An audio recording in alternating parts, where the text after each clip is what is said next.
Oh, that's yeah, that's another good. I'm about to write these questions down and ask people these same questions. You coming with some heat. Thank you. Bet we're going to perform.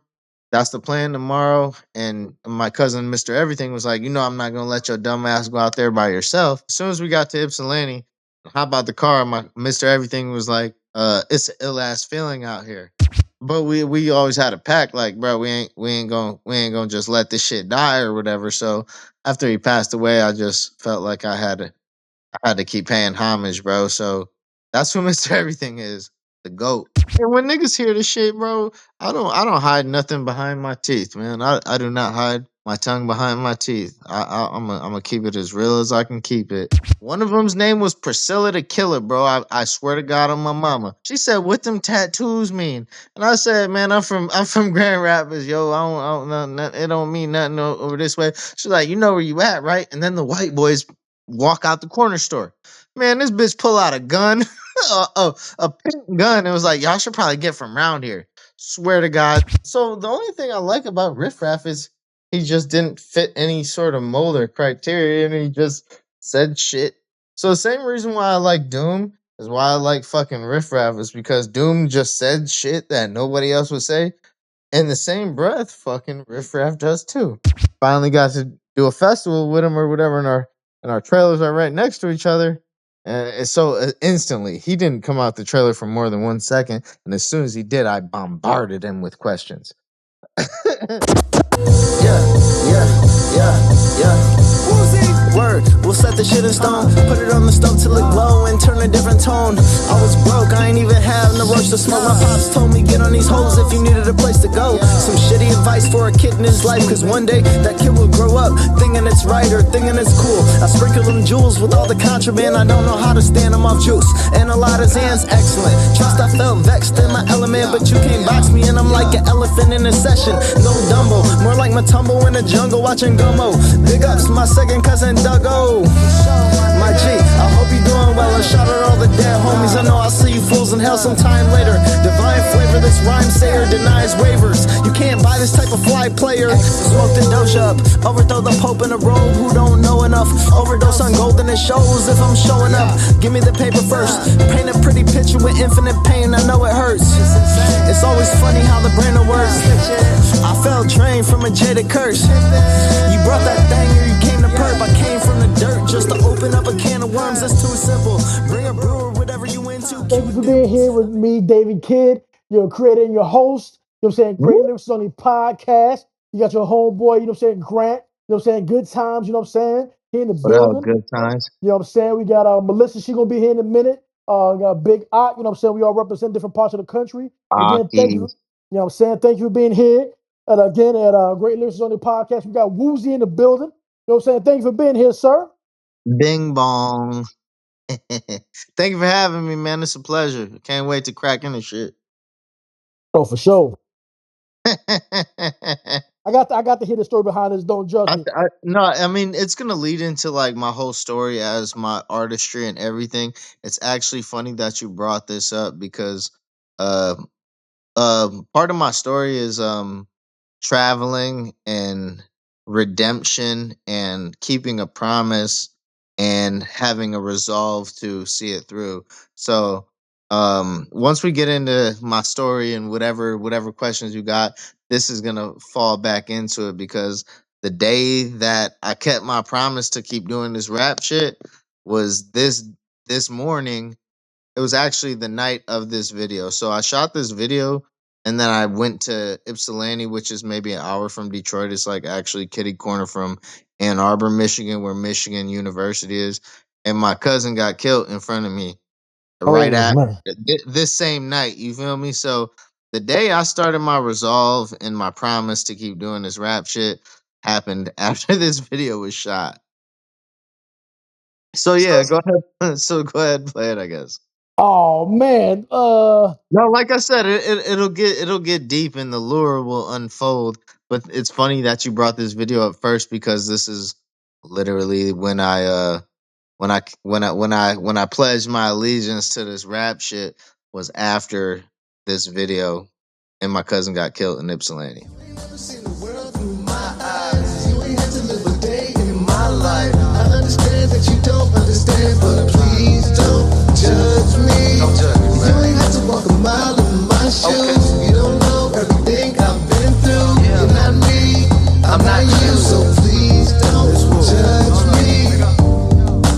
judge me cause the flow ugly. I been poor, I been broke, still them hoes love me. I'm still thuggin' with my bros to the dough coming. It's not nothing to a pro, like let me hold something.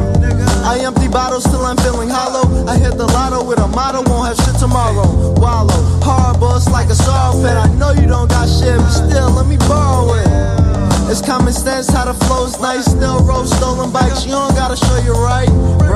Melee until it's payday. Stay safe, flow like Escalades, elevate Everglades. Cause I'm cool as a fuck, yeah. Still front row at your show, like fuck it. Where the love went, when you coming from the oven, man. You don't gotta front on WuZee da God. Judgment, bitch. You ain't never seen the world through my eyes. You ain't had to live a day in my life. I understand that you don't understand, but please don't. It's actually corny as hell.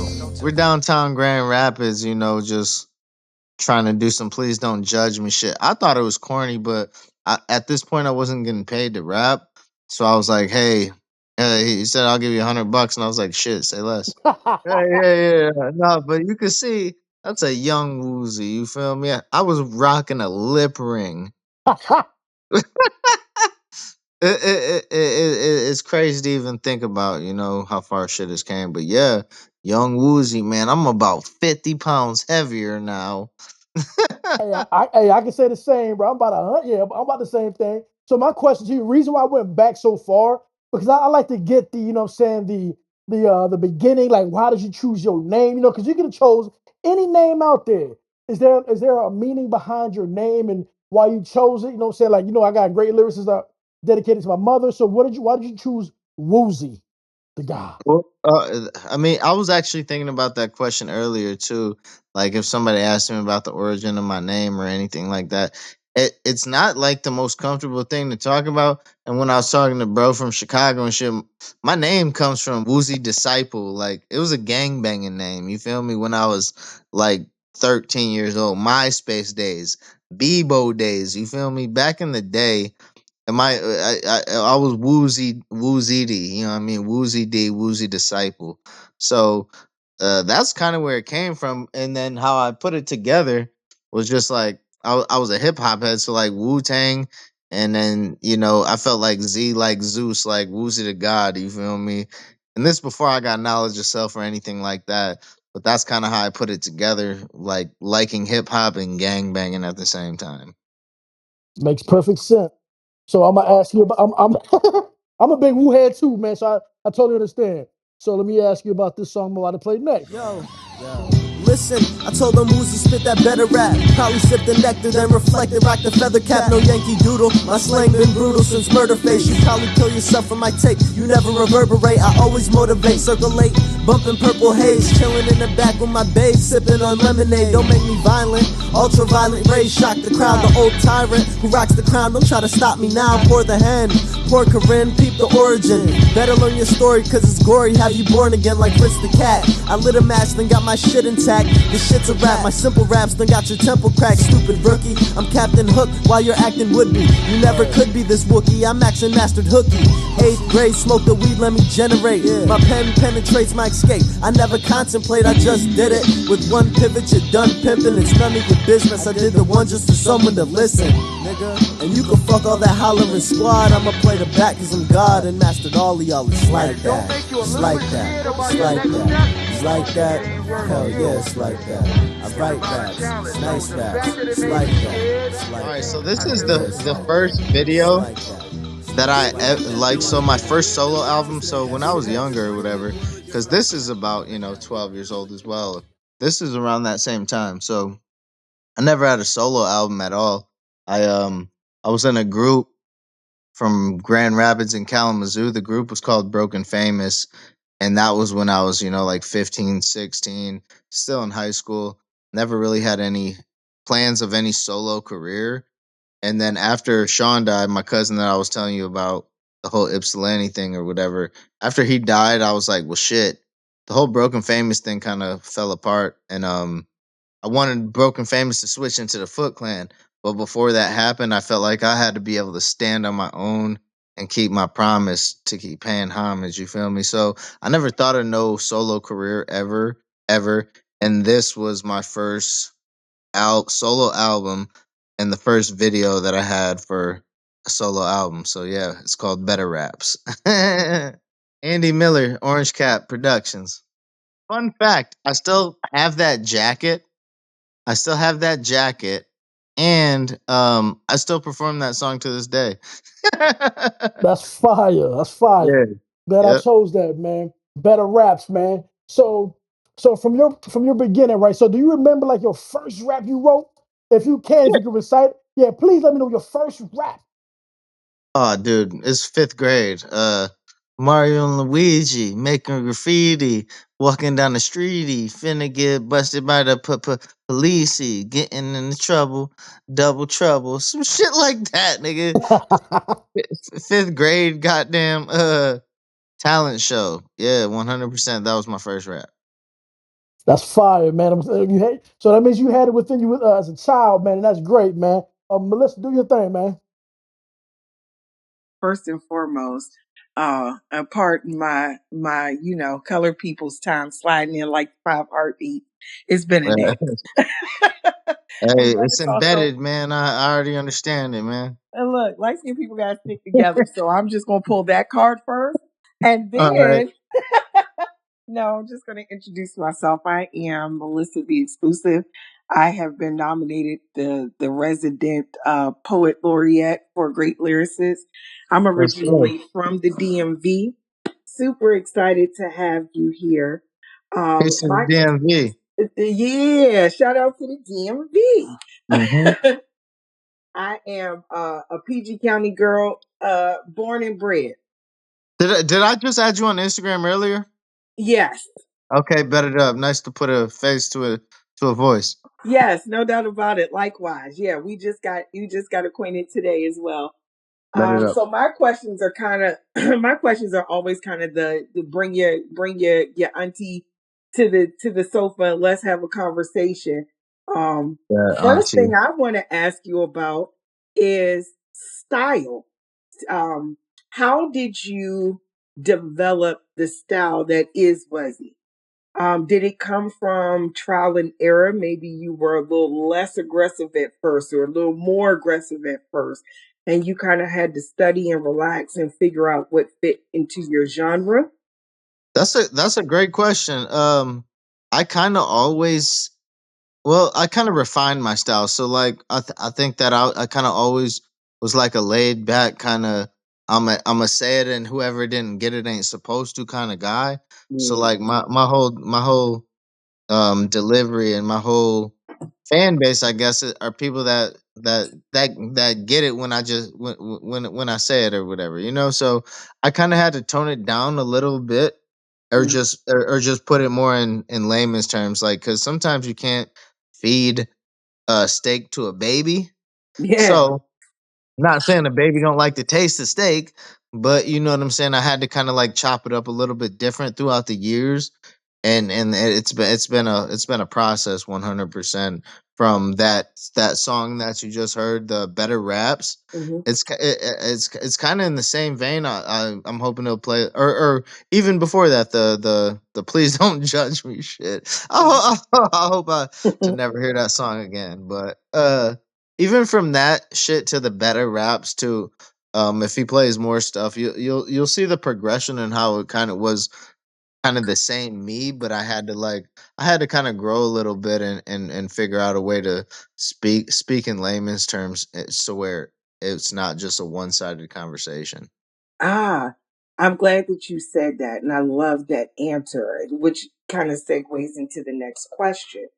How much of your artistry is 100% you versus what you've had to kind of reconstruct for your listening audience's pleasure? That's another great question, and it segued perfect. So, like I was saying, if you listen to my music, it's kind of in the same breath that I talk in. So Mm-hmm. like I think that's what's relatable for the people that have listened to me or have continued to listen. Like how I talk is the same way I rap. I don't like switch my voice up in a high pitch or double entendre cadence, confuse people in my shit. I kind of just keep it like real life. How I talk is kind of how I rap. And the more I've learned and got out of life, Cause my cousin told me, he was like, bro, you got it. You got the flow thing or whatever. You just might not have lived enough life yet for you to be saying something that has some value to it. So now I'm 34 years old. Right now, just now, in the last year or so, the last 2 years, I finally feel like I've found like my voice to where I can say something that is not just some flashy ass rhymes or like, oh, I'm just styling or whatever. You feel me? I Hmm. finally now feel like I have more to say or more to offer as far as real life aspects go. So yeah, it took me my whole career to even get there. No It took me doubt. my whole life. And still going nonetheless. Yeah, So I it never mean, stops, bro. It never stops. So when I see people, some artists that I look up to, like Andre 3000, just to hmm, throw his name out there when he was saying, "Well, I don't know if I still got things to talk about." Shit, that means you are done living life. Every day is a new challenge. Every day is a new something that I had to swallow, or I had to get through, or I had to go through. So it always opens up the door as a writer for me to talk about something, and I think that that's what kind of keeps me going, and I don't think this shit's gonna stop anytime soon. no doubt about it. Do you feel like your lane in art is, like you said, iconically classic? It's just never going to age? Or do you think that we're in a place now where we're just jumping from fad to fad to fad? So nothing really gets the opportunity to become classic at this point. Yo, another fucking great question. Hey man, do you ask these questions to everybody? No, these are for No, you no, today. because I'm like, these are real questions. So how I feel about it is like people's attention spans now are super fucking short. So you got to be able to kind of work with the times and shit. Not saying that you shouldn't put out things that have replay value, but it's becoming harder to come. If you come out with a project a year or a project every 2 years, you better come with some replay value to where you're staying relevant. And if you can't do that, then you better come out with a hard verse, a hard verse. You know what I mean? You just your work ethic has to be hectic if you don't got replay value. In today's society and TikTok and all this shit, I feel like replay value is something that is so fucking slept on. Hmm. To where it's like, yo, even if it's a great album, even if it's a amazing album, people are only, or if it's a great video, people are only watching that shit for 1 or 2 days. People are only listening to the album for a week. You know what I'm saying? So if you can't get past that week, month mark, or whatever, then you better just be able to crank shit out, top notch shit, to just be like, to appease the wandering mind, if that makes sense. Absolutely. Absolutely makes sense. I think I am, because of my age and age range, I think I'm most excited to know that it's not aging out. You do still have artists that are over the age of 30, artists that you used to listen to elementary, middle, high school, that's dropping new music, and it still takes you to a place and a bop. And the demographic now Yeah. for what we're trying to do, Hmm. it is like art collectors. You feel me? So I still drop cassette tapes and vinyl, and Hmm. you know what I mean. So it's not so much about who wants to just hear it right now. But if I drop a video, I'm only expecting people to watch the shit for the first 2 3 days. You know what I'm saying? And that's it. But when I drop an album, 17 songs, you know what I'm saying, I'm gonna have a cassette tape, a vinyl, and a CD to go with it. So it's like it's more of like art now versus, you know what I'm saying, just fucking a music video or an album or whatever. And I think that a lot of artists, new artists especially, are sleeping on their core fan base, or the people that are going to support them, by not even having these options for them to even, tap into. Anytime I drop a project, there's merch and there's clothes and there's something to go with it. You know what I'm saying? So Hmm. if you're trying to be an independent artist, and this underground shit that we got going on, Great Lyricist Only podcast, it's a niche crowd, but this niche crowd spends more money than the mainstream crowd. You feel me? Hmm. So it's just about all how you want to do it, man. And I think that I think that I'm finally figuring out what I'm supposed to be doing.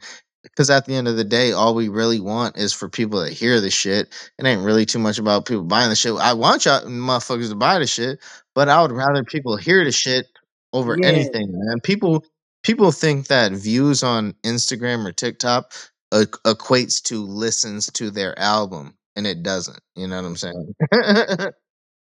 No doubt about it. You'll look at the stats and it'll say, "Hey, you have a video. That video may be 3 minutes long, but on average, people only listen to the first 36 two or seconds. 3 seconds." Right. Exactly. Yeah. Yeah. Yep.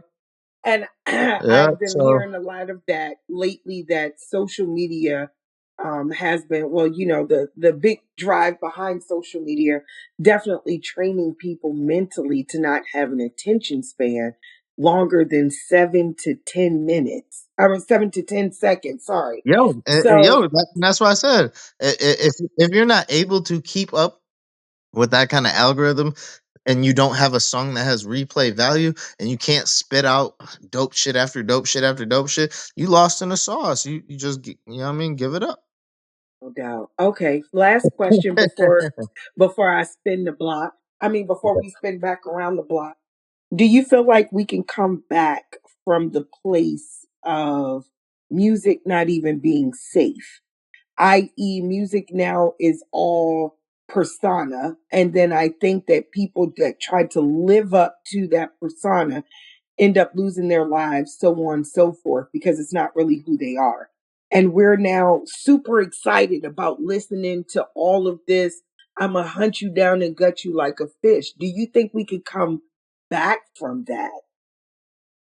I I No, I don't think so. Cause like I said, whoever didn't get it isn't supposed to. So it's not my job to try to convince anybody of anything. If that's where y'all wanted to go and that's where you wanted to take it, then it's up to you to come back. You know what I'm saying? For me, I believe in the art. You know what I'm saying? So shit, I think that there's no room for politics. There's no room for antics. There's no room for none of this shit in art. You know what I mean? Art is in the eye of the beholder. So I Hmm. believe that the artist's job is just to create. So I don't even get in the mix of none of that propaganda shit ever at all. I don't even give a shit who listens to the music or don't. It's not my job to convince nobody. If they didn't get it and they want to stay in that state, I think hip hop in the state of the underground hip hop, I think that it's already changing and shit. I think that it's getting back to the essence. Like I said, we still sell cassette tapes. I think it's getting back to the essence. There's a guy, with La Russell, or I don't know. Yes. You know who I'm talking about? Uh huh. He's talking about burning CDs and selling them and signing them straight out from the burner. Yeah, we getting back to the essence of the underground and taking control over the art, and I think that's what's important. All the people that are caught up in the propaganda and all that extra shit are people that didn't get it and they missed the boat. You know what I mean? And you can't save nobody from drowning if you both in the water and they struggling. You feel me? Sometimes you just gotta knock them out and either carry them, or you just gotta let them float. You feel me? Yeah. So No doubt. I I hope love that those. answers your question. Yeah. You don't even understand. You top flight right here on answering these questions. If I had a cookie, you would have won it. I promise. Not a cookie, damn! I couldn't get a beer. Nah, but I appreciate your time, man, and like I said, the insight or just the questions were wonderful as well, man. It's been a long time since I had an interview where it was like people that actually had something to say. Because a lot of times I get interviewed by like younger cats, and they be like, "Well, what did you think about Future and the Molly drink and all the or whatever the fuck?" And I'm like, "Yo, I don't know. I'm 35, nigga. I was sleeping." That part. You know what I mean? So I appreciate you, young lady. I appreciate you. I thank you for that. I'm hella honored, but I appreciate you for Hey, answering. stay locked in, stay tapped in. If you guys ever want to come out to where I'm out, you know what I'm saying. We reciprocate the energy, and we don't let no talents go to waste, man. So if we can link up, or I can plug the dots with this whole podcast to podcasts out here, and we can connect dots, dude, it'd be super insightful for other people from where I'm from to be able to have these kind of conversations with y'all, man. So I'm stoked to Yeah, hear what everybody else got to say. that's what's up. You definitely answer these questions, or are answering these questions with nobility and virtue, and I appreciate that because it is rare. You're speaking from a place of thought and experience, and not just, like you said, propaganda. So thank you. I'm glad you didn't say ego because trust me, I got a big one, but but yo, I'm keeping it as real as I can keep it. You know what I mean? Yo, unfolded pockets, know the logic. My foxes, Pocahontas. Watch the profits fold like origami boxes. Vomit toxins, Melvin Junko style fit. Wild as the knowledge, long a foul stench. Water under the bridge, now let us walk across. The market's waiting. Recharge your circuits, don't be caught in cases. I'm hardly lazy. Water from glaciers, Bobby Boucher, and we're awfully wavy. Don't mistake me for no random duck. The altercation was really something basic. I kept the hammer tucked, no need to blam it. Let's paint this canvas, gang bang bandanas, and slang this grammar. Pan the cameras, panorama mansions, molting lava thoughts. The god of art, don't do no ride along, define the laws. Really, I didn't mean to rhyme at all. The most reflective, who broke the record for consecutive. Let's get this cheddar and remember our gifts. Don't let the pressure win. Often will it your life, so toss the dice. I wrote the with all this in mind is Wuzee. You can make it if you try. You can make it if you try. Thank you so much.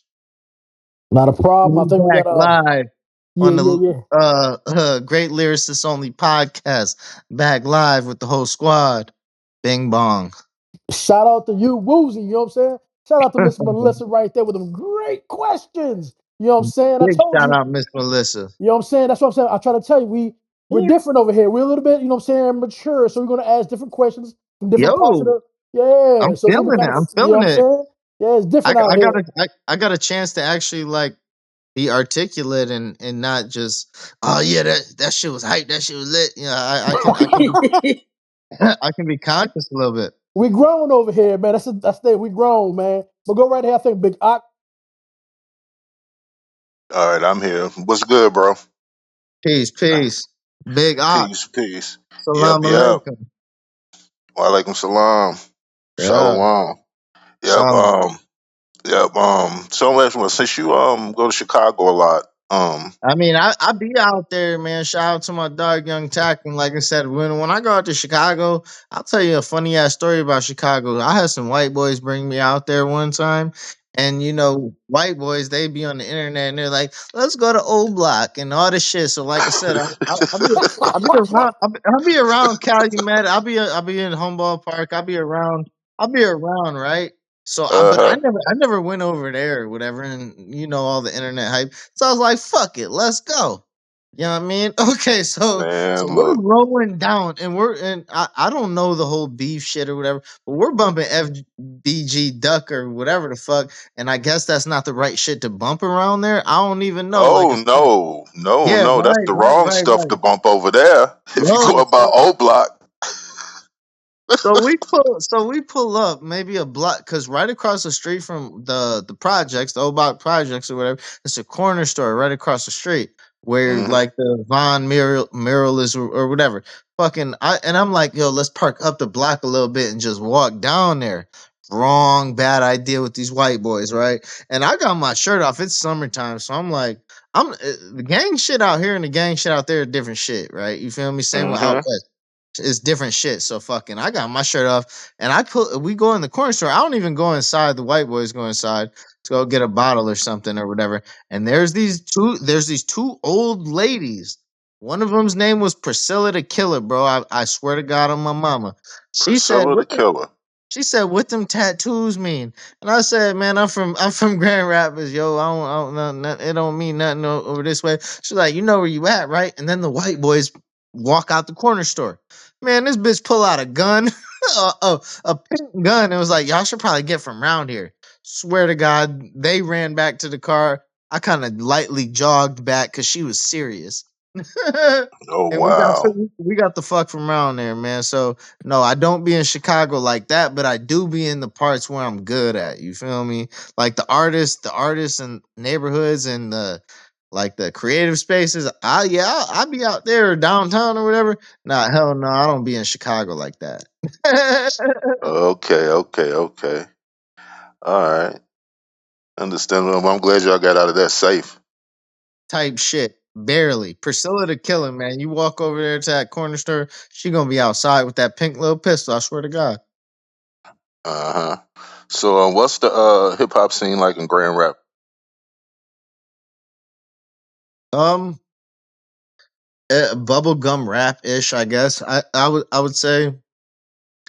would say Grand Rapids is like if you got a live band or something, and you know what I'm saying. If you do like the live Grand Rapids is a lot of white people. Have you ever been to Grand Rapids? Like briefly, like long time ago. I was long time ago, like over 30 years ago. Oh no, so it's way different now. It's super crazy now. So like Art Prize and all the shit brought in a lot of people that don't live there but got money and just wanted like a little spring vacation there type shit. So Grand Rapids hip hop scene back in the day it used to be real vibrant, and when it comes to keeping like the underground shit alive, me and my homies are the people that keep the shit alive, you know what I'm saying? But there's like also like a bubblegum rap scene as well. You feel me? There's like a mainstream local hip hop scene. You feel me? So it's like people that do that like the trap shit, and there's people that do like the soft hip hop rock shit. You feel me? But I mean, I'm not saying it's not flourishing, but it's not. I'm not saying we don't got talent, but it's not nowhere where you could go and get some money at it all.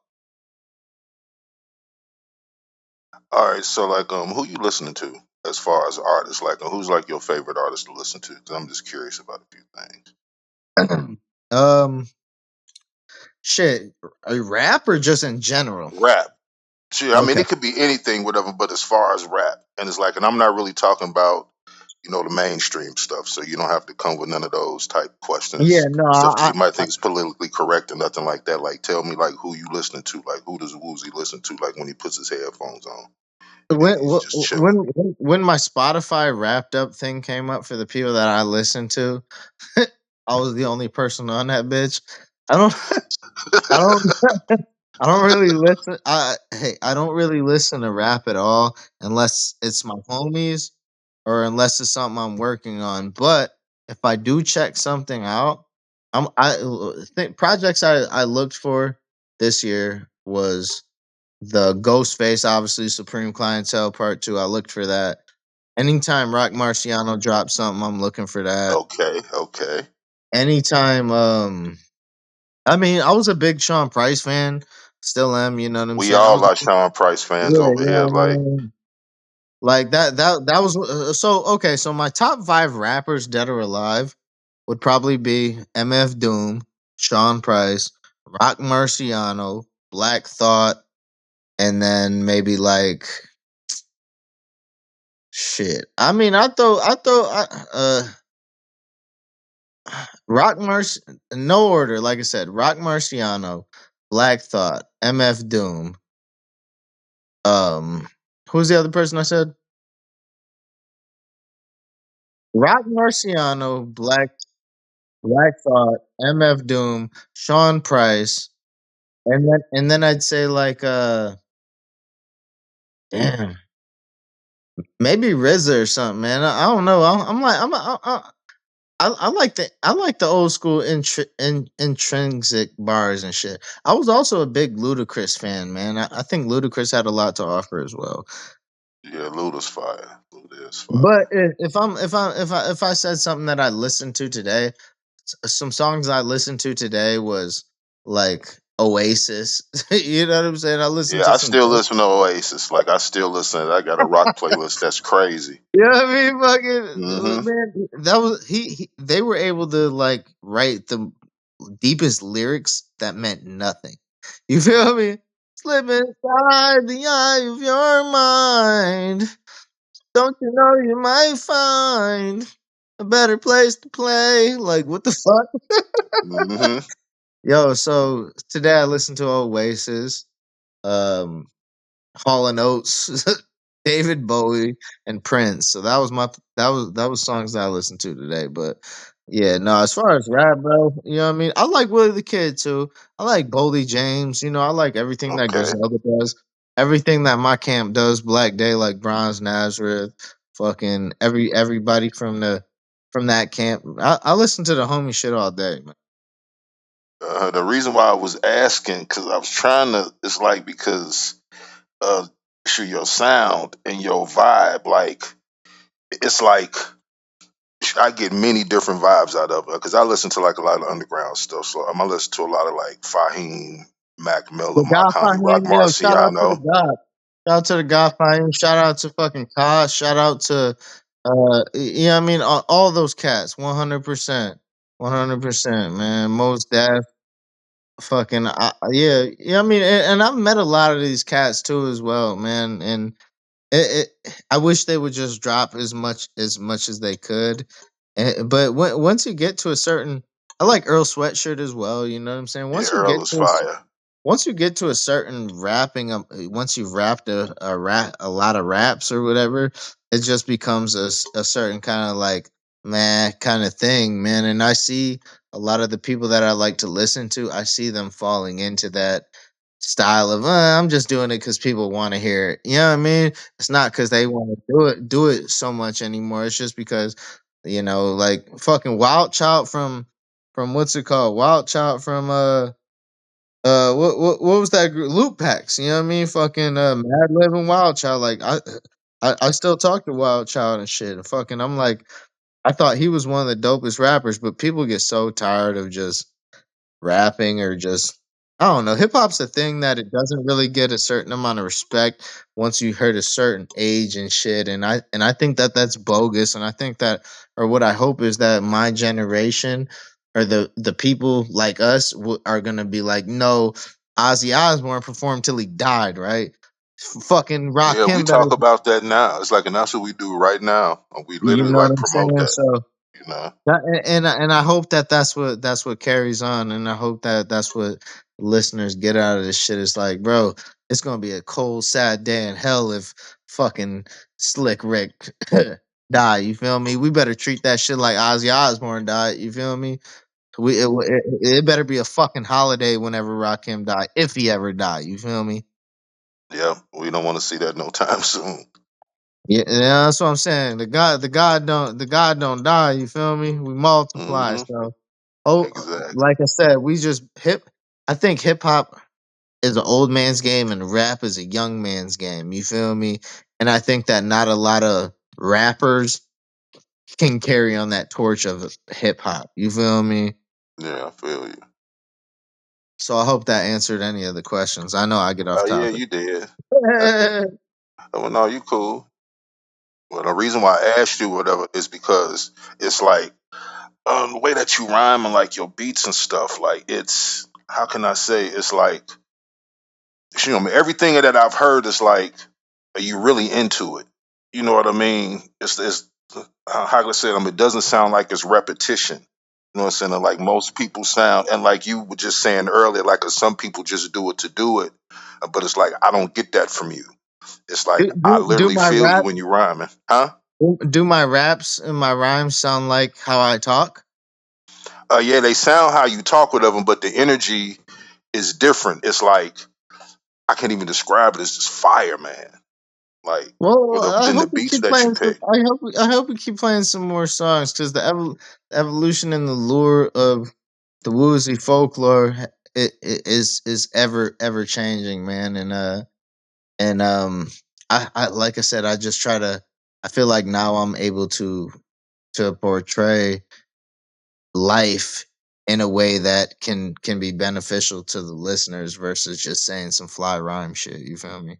Yeah, I feel you on that. I got another question. Who's that Mr. Everything cat? Because I see his name like on a lot of your stuff. You know, is he a producer? Like, because I'm really not too familiar with him, so Well, I just want to know. that's the best question of the night, man. So like I said, I don't know if you were in the chat earlier when we were talking about that video that please don't judge me. So the date. So I'll lay down the whole story if you got time. Yeah, yeah. Go All ahead. right. You So good? Mr. Everything. Okay. So it's my cousin, right? It's my cousin, and he's the one that got me into the nation of gods and earths, just knowledge of self, just the black man's God, making me feel like I mattered as a black young man. You feel me? You remember the first person that told you that you mattered? You know what I'm Mm-hmm. saying?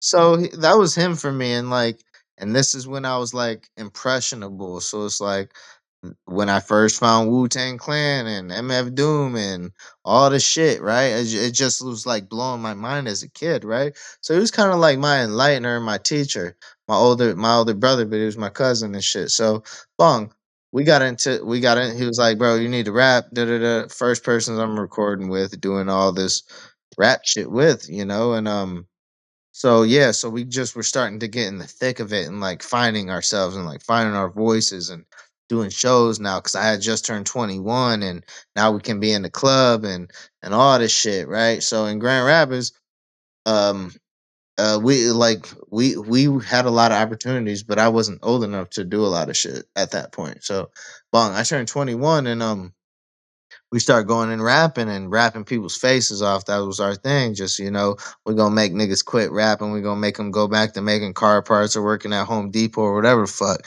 Rapping ain't for y'all, it's for us. You know what I mean? Yeah. so so um there was there was a day where we had recorded a song, and then maybe a week later, one of the homies, Dante Cope, Brandon Copeland, he owns Gramatones in Grand Rapids, man. If y'all ever get out there, pull up. It's like a thrift boutique shop kind of shit, but we throw concerts there as well. So Gramatones. But we recorded a song, me, Sean, and Dante Cope. Sean is Mr. Everything. So me, Mm-hmm. Mr. Everything, Dante Cope recorded a song, and then maybe a week later, he was like, "Yo, you guys want to come perform the shit at Billy's? It's a place in Grand Rapids, a venue, prominent venue in East Town. If you're ever out there, go check it out." But he was like, "Do you guys want to come perform?" We're like, "Hell yeah, let's do that shit." We were kids. I might have just turned 21. We didn't have money to like buy drinks at the bar or shit like that. So we like stole some 40 ounces, right? We stole 40 ounces and put them in our backpack, and me, Mr. Everything, and Mike Book, he's another one of the cats out the group that is we still rap together. We put the 40 ounces in the backpack and walked to the venue. It's like a fucking 11-mile walk. We walked to the venue. Wow. You know what I mean? Just because when you're young, you hungry, and you like, yo, I'll rap. I'll walk to go rap. So that's what was going on, and so we got to the venue, and and we had the 40 ounces in our backpack. So we were like, but they were hot at this point. It was the summertime. So we went up to the bar and was like, yo, let us get 3 cups of ice. And then the bathroom from the venue was like in the basement. So we got these 3 cups of ice and then walked to the bathroom. They had like an undercover motherfucker come follow us down or whatever, and they seen us pouring up the 40 ounces into the glasses with ice in it. Pretty much, long story short, they kick us out so we don't get to perform. We Damn. see one of the homies or whatever, while we got kicked out, and he was like, "Yo, you guys want to come to my house and record?" And we're like, "Yeah, bet." And he was like, "Oh," and I'm pissed off that we didn't get to perform because, like I said, we're young, we didn't get opportunities like that. And then my boy who said, "You want to come to the crib and record?" He was like, "I'm going to Ypsilanti tomorrow." Like I said, this is like Ann Arbor, Michigan. You know what I mean? Ypsilanti, Mm-hmm. Michigan, University of Michigan area. So Okay. he was like, I'm throwing a show out there tomorrow, DJing or whatever. You guys can come perform tomorrow. And I'm like, yeah, bet. Say, because we had plans to go to Kalamazoo to record, but I still wanted to perform. So fucking, I was like, yep, bet we're going to perform. that's the plan tomorrow. And my cousin, Mr. Everything, was like, I'm not gonna let your dumb ass go out there by yourself. So he was like, I'm with it. Bong. So in the morning when I woke up, I went and shot that video. And then we all met up on the southeast side on Delaware at my boy Book's crib, got picked up, and got to Ypsilanti. As soon as we got to Ypsilanti, how about the car? My Mr. Everything was like, it's an ill ass feeling out here. And I'm like, bro, we good. We out here. It's all good, whatever. After that, we ended up performing. Everything was going good. Left the spot, went to cross the street. A bitch fucking ran a red light, swooped past us and ran my brother over and shit. So yeah, Damn. yep. Sorry So to hear that. he ended up dying in the hospital, or they cut the whatever off on him or whatever and shit. So um, but we always had a pact, like, bro, we ain't gonna just let this shit die or whatever. So after he passed away, I just felt like I had to keep paying homage, bro. So that's what Mr. Everything is, the GOAT. Pops is missing, no pots are pissing, nigga moms is dipping. Oppositions get inflicted with propositions. No supervision or sleep for the weak here. I said it's only fair that we clear, we only breathe air. She said I'm always here when you tear. I'll keep a sleeve near, she's never there. Think what I think and drink a cheap beer. It's not fair, your mama don't care, but that's just how it go. No goals, nothing to prove, a lonely cold road. Can't sleep cause the heat is off, we really need a job. Lead a law, one step close, so keep your sneakers on. Speaking on any given thing, you peep the image wrong. Living long before you live strong, a throne to sit up on. Brittle shit, monkey in the middle, bitch. Peace to all my middle kids, it gets hard, quicker than a scissor kick. To the headpiece of stress, trying to come up with ends meet. A dead end job is like a dead beat.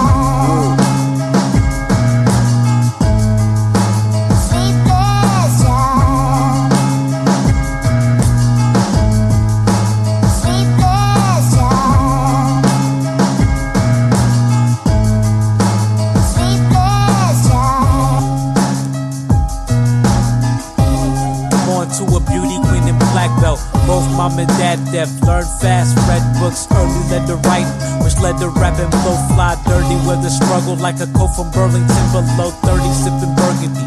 Great childhood, while good 8th grade, I said I'll be a rapper now, look.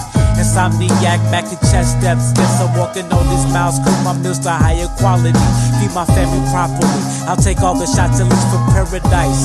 Stank hot breath that melt ice, told you twice, it's all love, but why the fuck you think I'm rhyming nice? This the only thing working in my life, fuck a 9 to 5, when I can stage dive, get a party live, plus I bet you Mr. Everything survive. Hey, that's fire, bro. That's fire. Mhm. Yeah, those some fire tracks. That's why I was wondering, like, man, like, See, just like I'm, this, I'm huh? I'm glad that people even are listening to the shit, because a lot of those songs are 12 years old.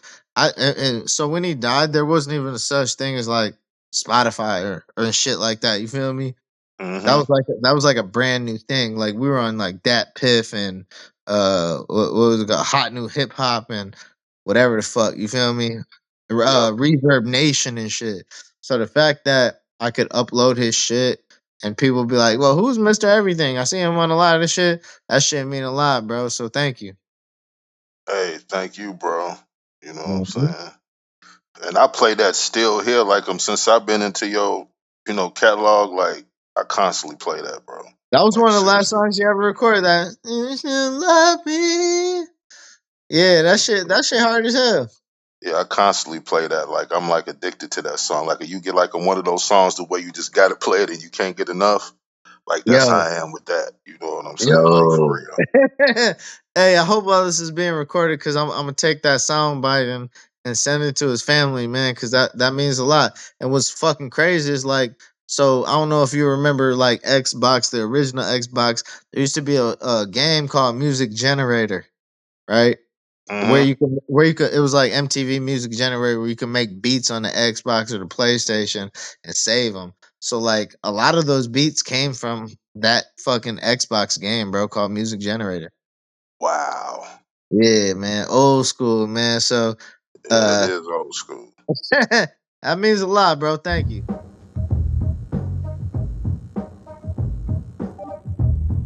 Hold on, that's music generator. That's music generator.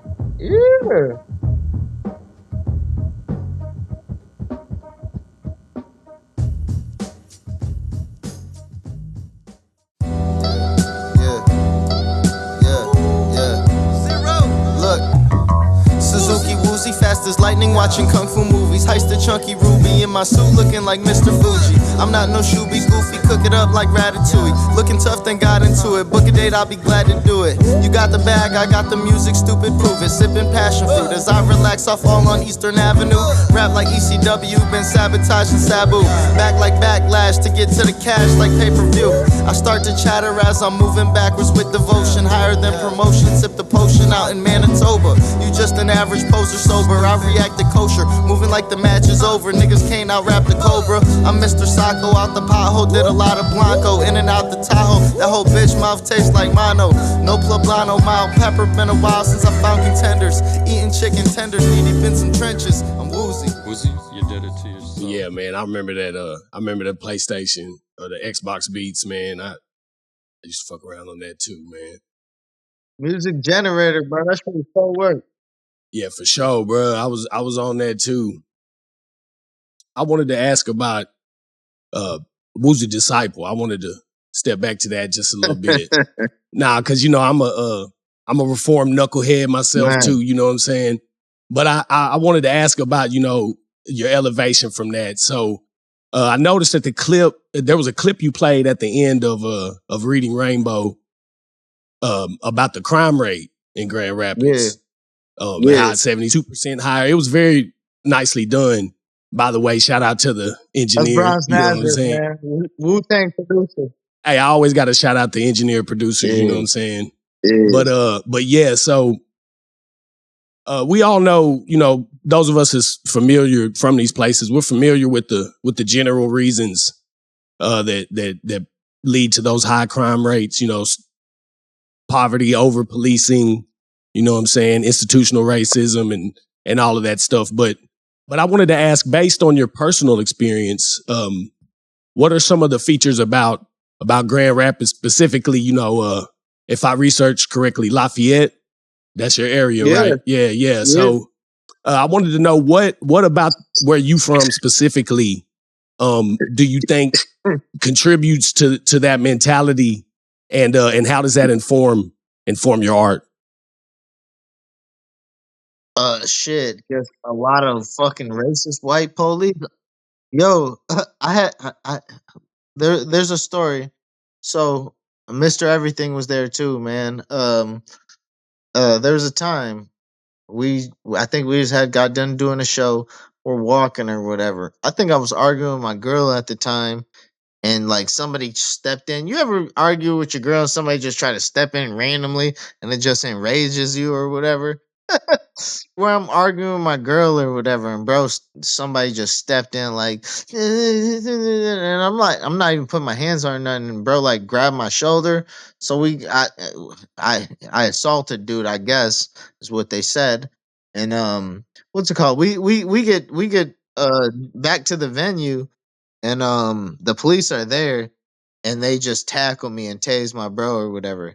And then I'm in the police station, and when if you ever been in jail, when they bring you into the booking processing place, you're supposed to take the handcuffs off you and let you take everything out your pockets, take your shoelaces out or whatever.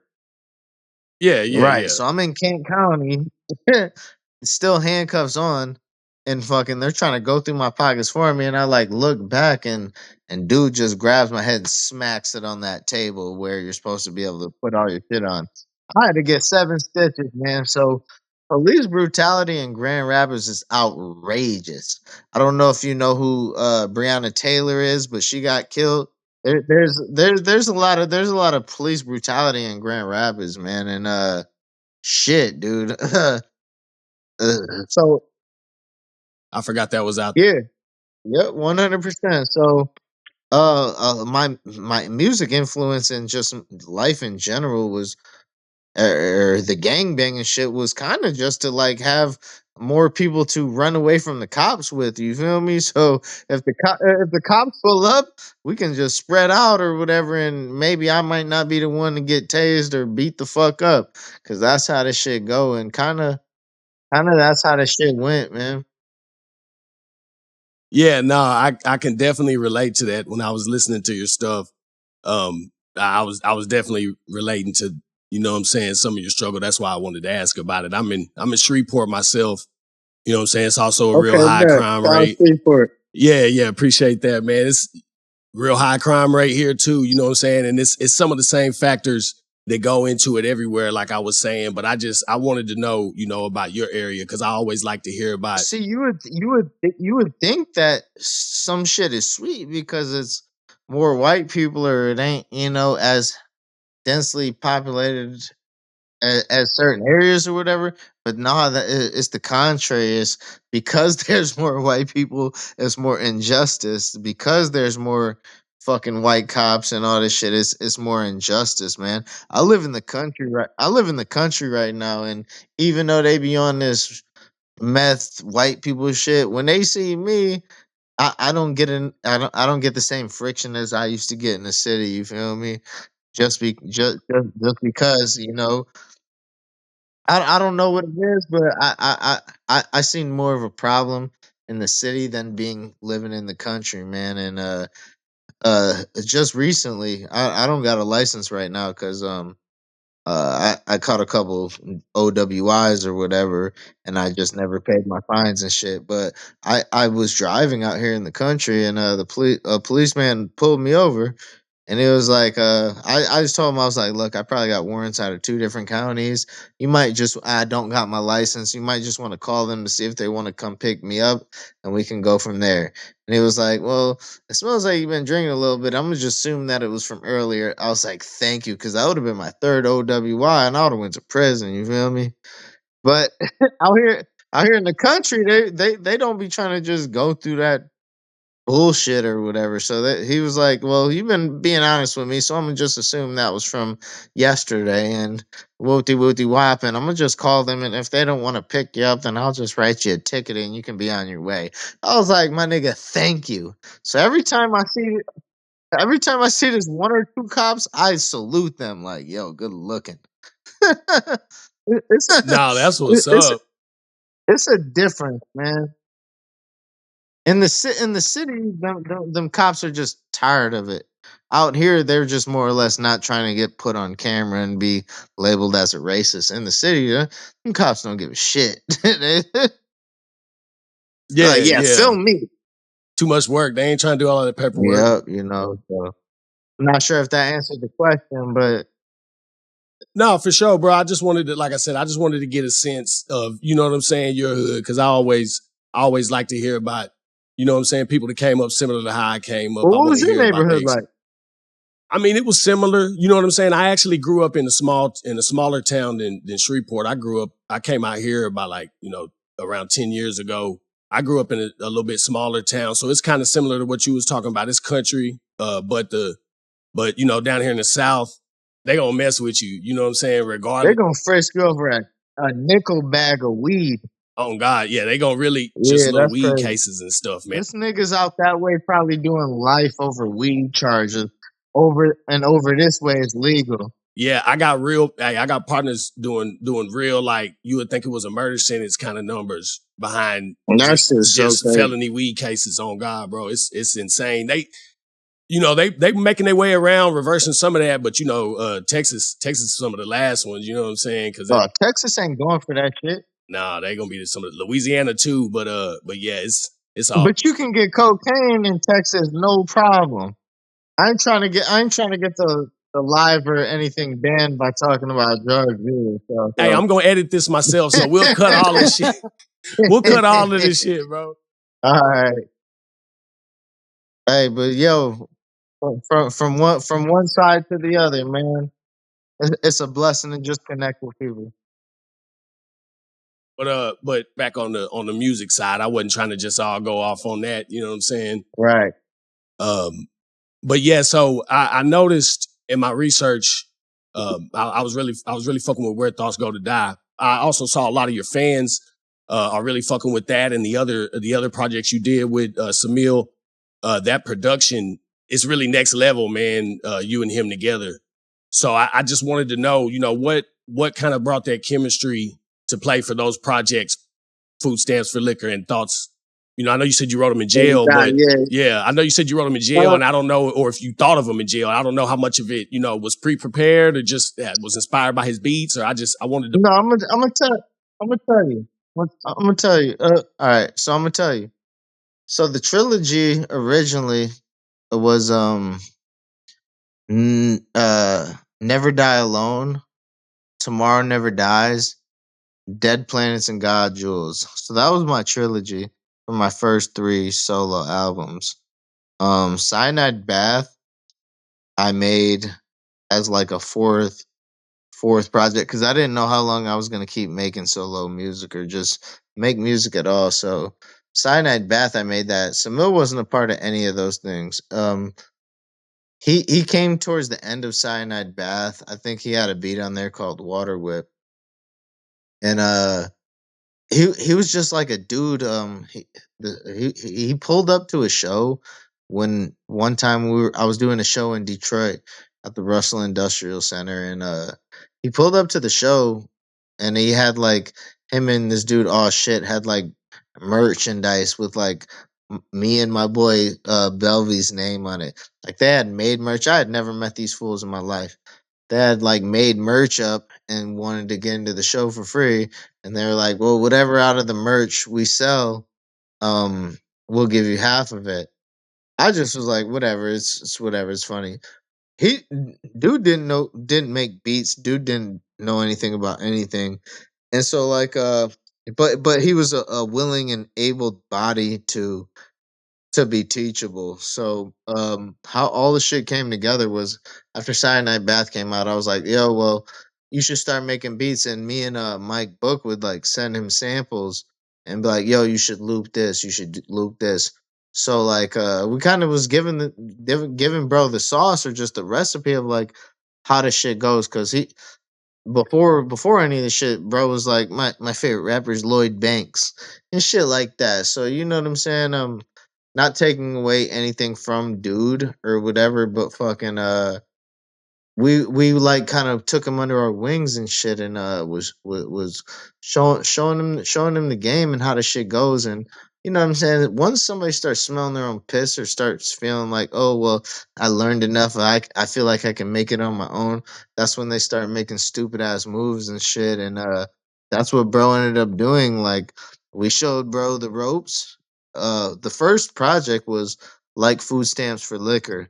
Shout out to Chicago because I put that name together for like Water for Chocolate and Food and Liquor, Common and Lupe Fiasco. That was a nod to Chicago artists. But like Food Stamps for Liquor was the first project that he ever produced entirely and we sat there and like showed him how to do it type shit and then he made a project for my boy Book.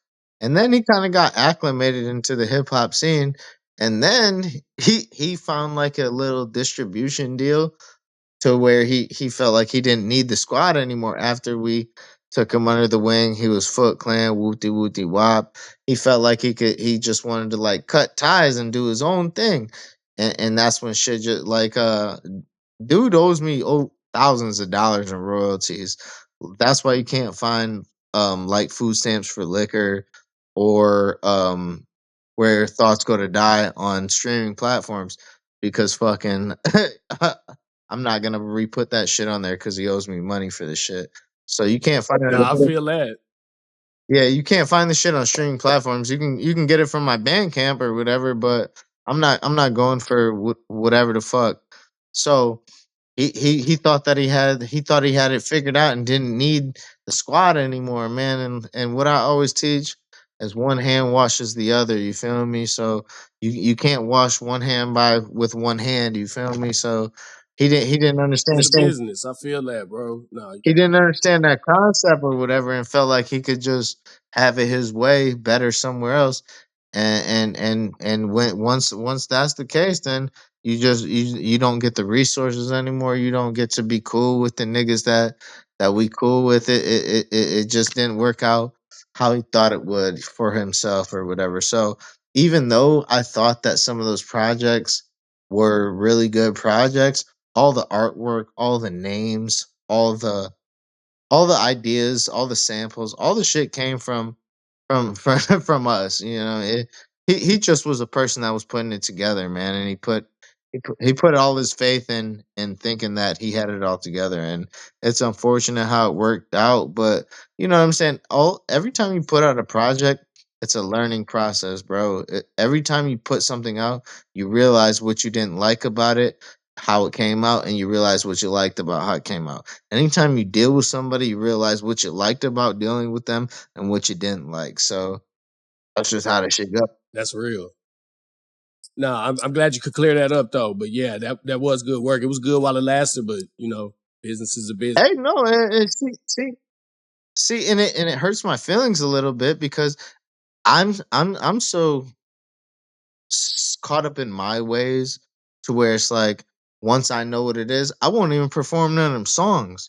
You know what I mean? And it's bogus because I like some of them songs, or I produced some of those songs, or I was the inspiration for those songs. You know, so it feels like I don't even get to enjoy a part of my own being or creation. You feel me? Just because of how somebody else will move, but that's how the shit gotta be. It's either you cut off your arm to save your body, or you got gangrene. You feel me? Nah, I feel that for sure, bro. Hope that answered the question. And when niggas hear this shit, bro, I don't hide nothing behind my teeth, man. I do not hide my tongue behind my teeth. I'm gonna keep it as real as I can keep it. And everybody, if you ever came to my city, niggas be like, yeah, Wuz is a fucking hard ass, dead ass. You know what I mean? Can I step out and hit the weed real quick? You good, man. So yeah, Say so I'm less. saying, everybody, if So y'all want to take a conventional sip of wisdom tells something, us that we should never burn bridges. you know what I'm saying? This is like a little While break that for like 2 advice seconds. Again, thank y'all is for being here at important, Great Lyricist Only successful podcast. people burn Yes, bridges. sir. It's healthy, it brings focus. It requires us to grow. Split the middle, swore he saw heaven, he was seven. Wuzee, fully covered in deep thought. Remember all the bridges you burned to let that tree spark the lit bush. Gave a little push, got him out the nest. It felt good to spread your wings and have a better look. In hindsight, the limelight still will shine bright with no shade, tangled in a woven web while crocheting. I said, hey, it's too wavy. Join the Mile High Club, baby. Wuzee, no fugazi, different options. What up, Gaddafi? Watch me fix my posture. I'm not a roster, but look eye to eye with some common objects. I need a yacht out on Lake Loch Ness with 2 bitches. Let your whole crew witness the moves. We do kick it. The play watcher, a grave robber, a slave probably. Create a problem out of nothing with great honor. So try to humor me. Move with some unity, immune to the scrutiny. This mortal life was too puny. Rest the case then. Make sure you break away from the chains before you break in. Do the knowledge. I pulled a Yui and a blue Impala just to scout them.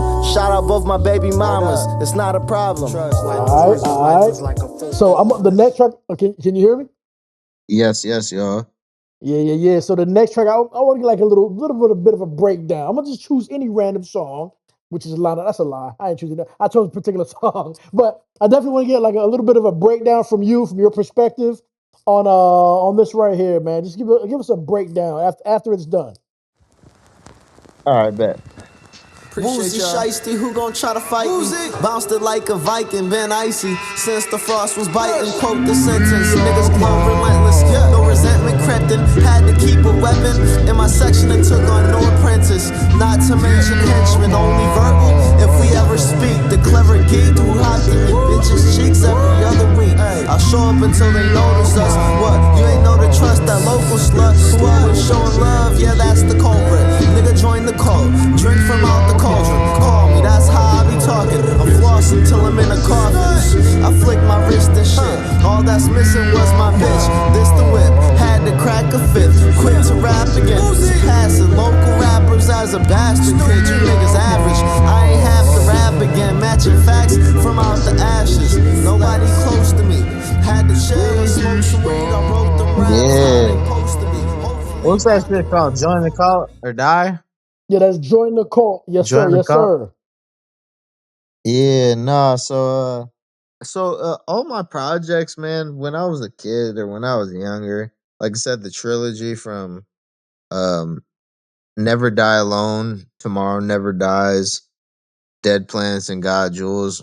I had like an obsession with like death or like cults and shit like that. You feel me? Or just wondering why what life meant to other people, I guess, or what life meant. You know what I mean? So a lot of my song titles are death involved, you know, and this song, Join the Cult, we were looking for a single for the project. I think this is on Where Thoughts Go to Die. Eh, I think this song Where Thoughts Go to Die. I'm not sure what project it's on, but either which way, uh, I just was trying to get back into that. You see the Heaven's Gate or whatever samples or whatever. So fucking, I just was kind of, or I was kind of on some Captain Murphy shit. I've always, are you familiar with Captain Nah, break Murphy? it down. I don't know who Captain Murphy is. Well, Captain Murphy, I think is like, it's the project with just pretty much the whole cult shit.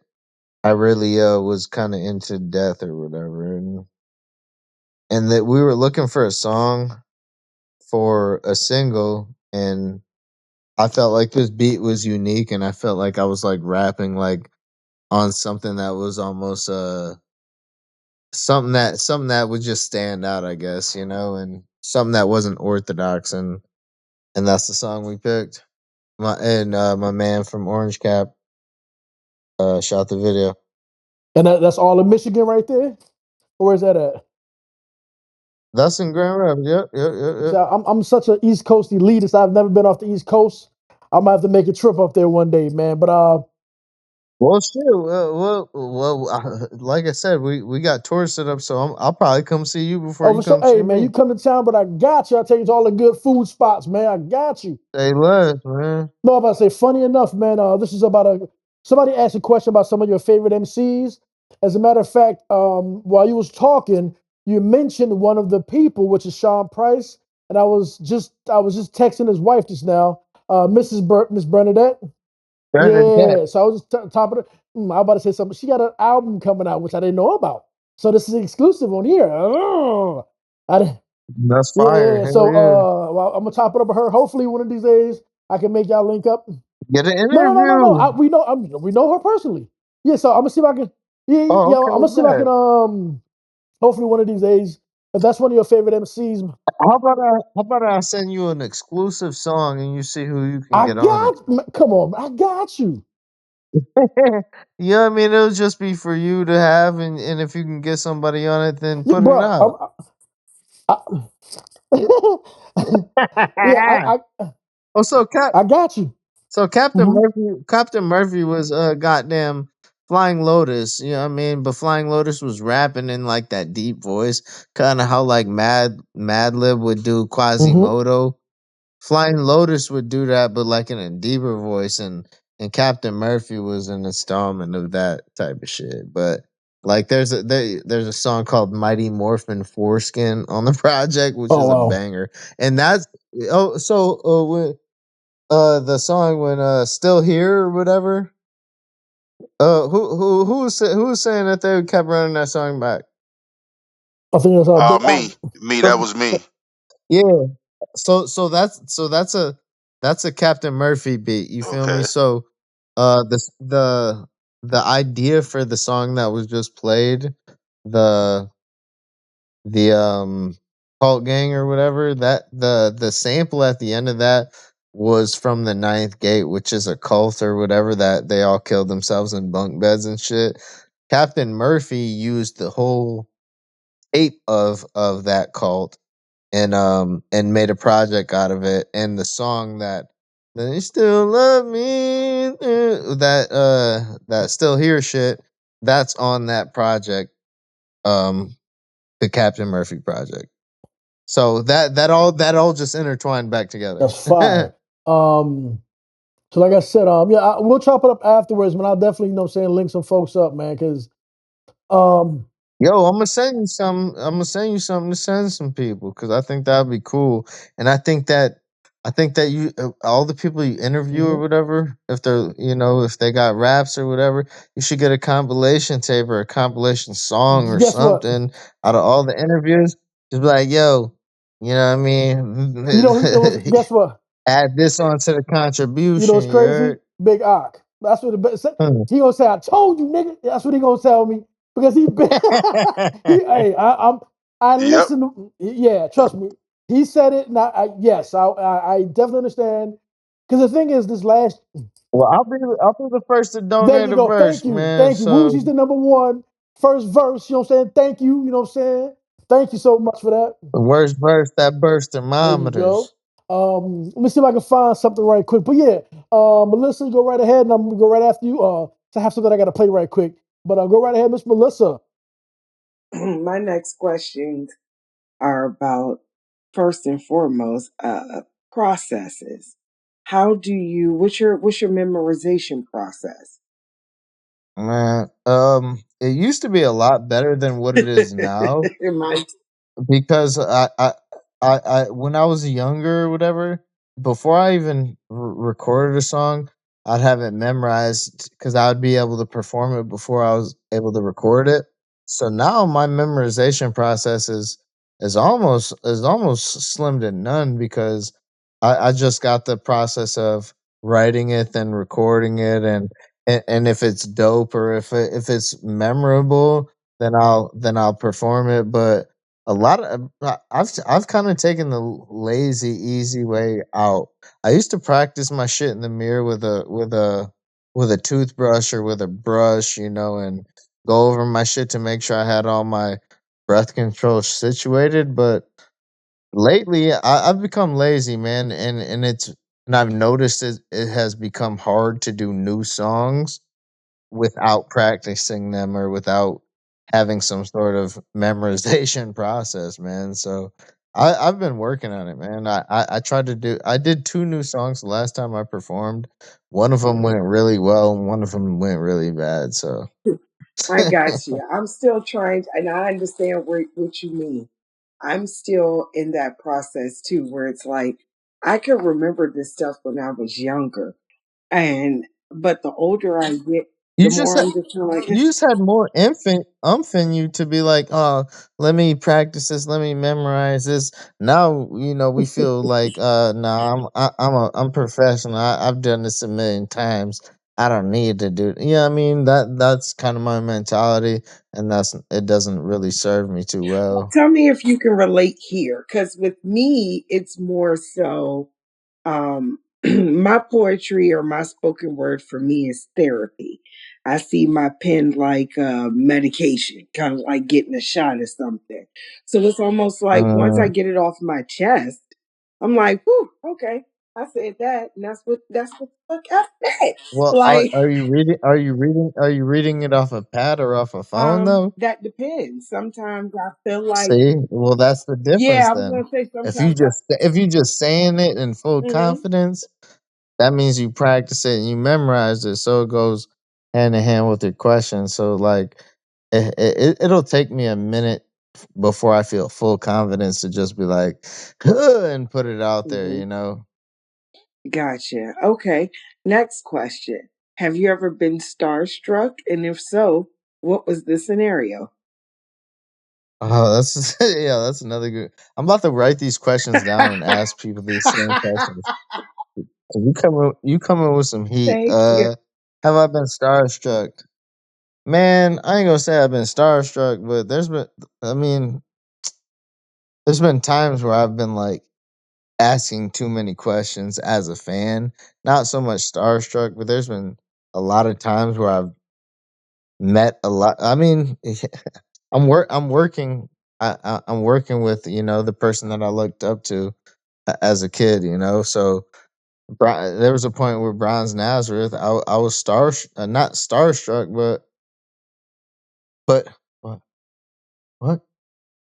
Oh, Riff Raff. Oh, my girl's saying Riff Raff. Shout Yeah, out I to the guess I girl. was. Hey, girl. Keep them on, girl. Shout out to your That's girl, man. funny Shout out as to her, hell. man. Nah, 'cause she's trying to check me. No, I wasn't starstruck, I said like I was asking hella questions. I was like, so what did you mean by this? And I was like, this lyric, this. But that's just how I am. So like, I've honestly met a lot of people that I look. So the people that I look up to are not the people that other motherfuckers would necessarily look up to. You know what I'm saying? So for me, it's personal shit. Like I don't know if you guys know who Four Eyes is, but he used to be signed with Ludacris and everything. Him and Bronze dropped a project, and he was in Detroit, and they shot a video. And I just was like, so there's a song on Ludacris's album. I don't know if you guys ever heard Word of Mouth, right? Mm-hmm. Right. So fucking Four Eyes is on that project. These rap cats is soft like R&B singers. 4 Eyes, I work for wings and chicken fingers. I rep smoke parks so Chi-Town could get seen. I'm a dirty bird now, but I keep shit clean. I rip mean face niggas one by one or two by two. I'll take them however they come. Instead of a gun, I pull out a stick from woodworking. The black hacksaw Jim Duggan stay lurking. Easily a CD that I snuck into my sister's room to listen to on CD when she was still at school. You feel me? So it was just questions that I had. I wouldn't say it was starstruck. I would say the first time I was actually starstruck, I met Ninth Prince one time. Yep. Mm. Yep. Okay. So when I was a little jit, maybe 18 years old, I was I was catching the bus to Kalamazoo from Grand Rapids, and Wu Tang had just did a show at Van Andel Arena in Grand Rapids, and I seen like RZA used to have a tour bus that said RZA Chambers, and so I seen the tour bus, and then behind it, it was another tour bus that didn't have any names on it. I'm assuming it was for the rest of the niggas or whatever, but all the doors were open, so I'm like, oh, they're finna leave a hotel and get on the bus. So I'm like, man, shit, it's either I sit around and try to figure something out, or I uh or I go and catch my bus, because the bus station and the hotel was like right next to each other downtown. So I was like, fuck it. But then I seen like somebody that just was sticking out in an all red jumpsuit type shit, and it was Ninth Prince. I don't know if you know who Killer Army is, Mm-hmm. or RZA's brother, Ninth Prince. You feel me? So fucking, but I'm a kid. You feel me? So I'm like, yo. I run up on him, and or whatever, and I'm like listening to my own music because I was going on my way to Kalamazoo to record, listening to my own music, and I'm like, bro, you Ninth Prince, right? He was like, how old are you? I'm like, I'm 18. Da, da, da, da. He was like, I was like, bro, you gotta listen to my shit. He's like, those just came out of your ears. He was like, I'm good.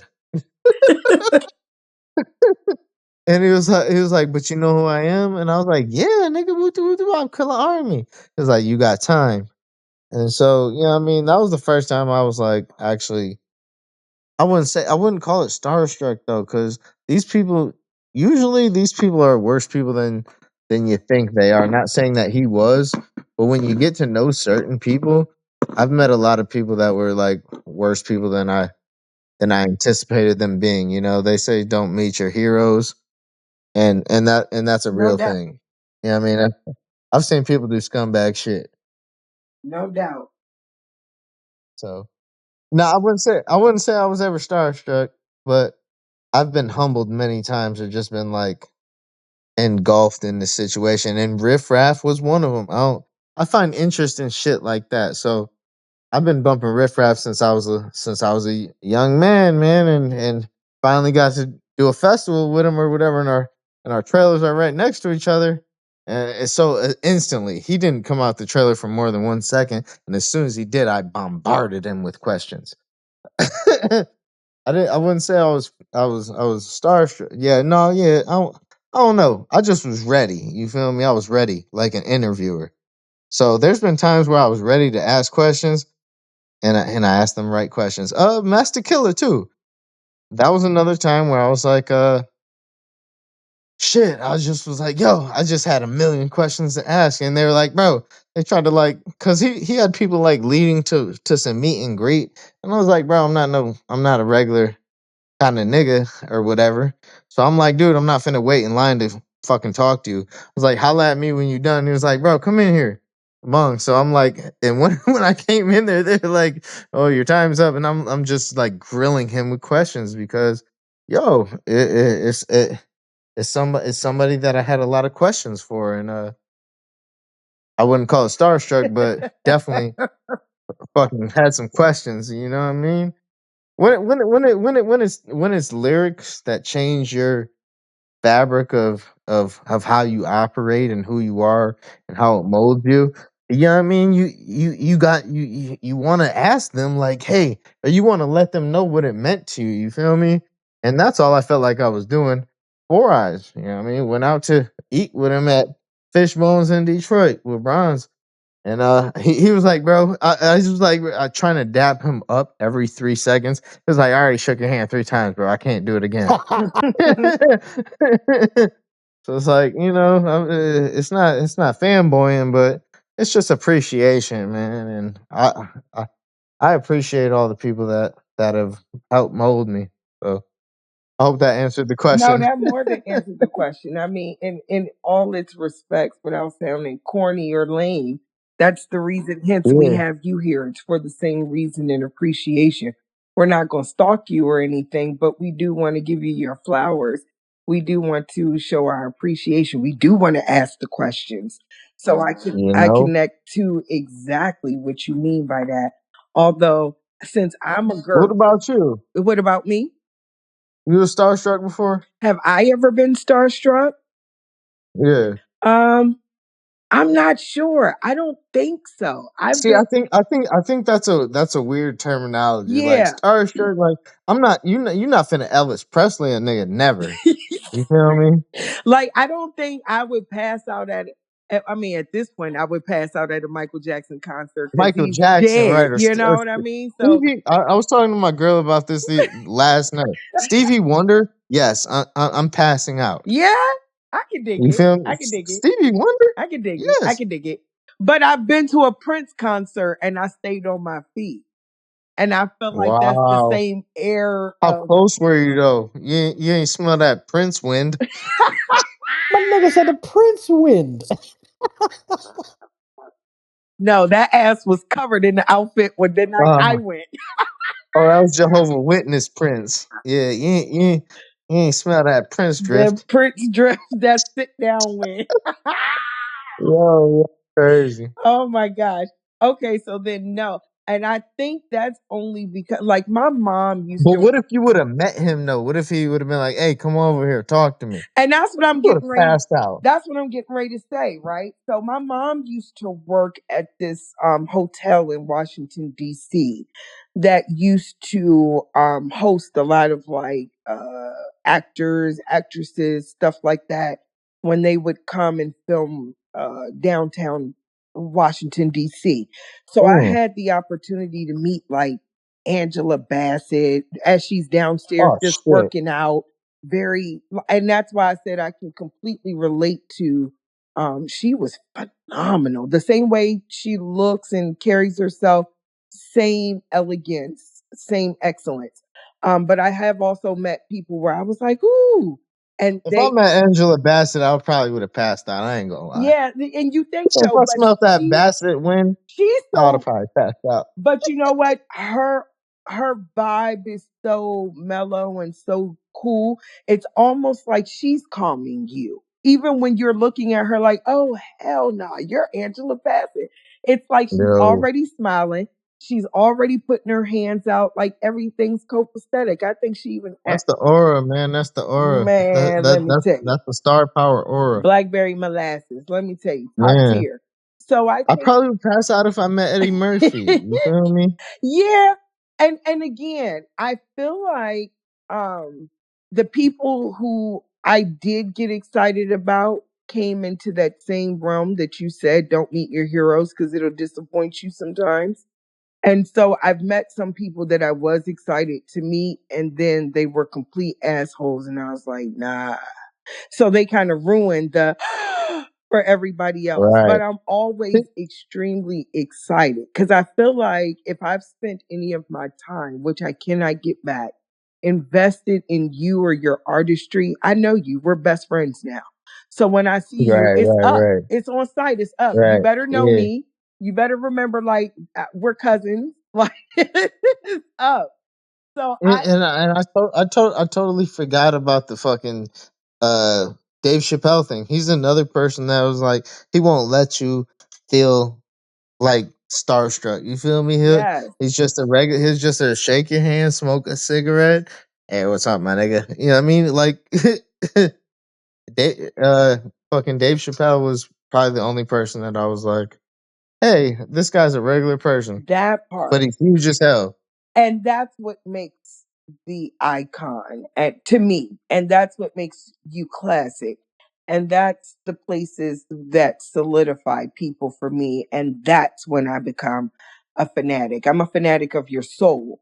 I'm a fanatic of who you are when the lights, camera, action, and the coins aren't the motivation. And if I can't meet you there, then I never knew you. Type shit. Type shit. I'd probably pass out over R. Kelly too. I ain't gonna lie. I would pass out because I would be scared. Anyway, let me shut up. So, Yeah, so anyway, so that we can keep everything copacetic and David don't evict me in mid right. interview. He's Evict gonna you? mute the Nah, mic. man, you good? Oh my God.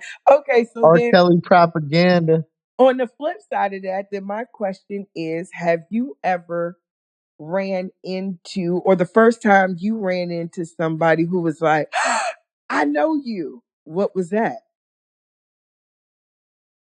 Uh, I mean, in Michigan, that shit kind of happens often. I ain't gonna lie, but you know, I'm more or less be like, bro, don't tell nobody you see me here. More type shit, like yeah, I mean, like shh. Like I live in the country, so whenever I'm in Allegan where I live and somebody sees me and they know me from that type of shit, I'm like, nigga, don't tell nobody, don't post online, don't say nobody I live in Allegan. You feel me? Mhm. So I don't know that in Grand Rapids, it's hard to not walk around and motherfuckers be like, oh, that's Woozy or hey, let me buy you a drink or not sucking my own dick or nothing, you know. But Grand Rapids isn't that big. Detroit's not that big.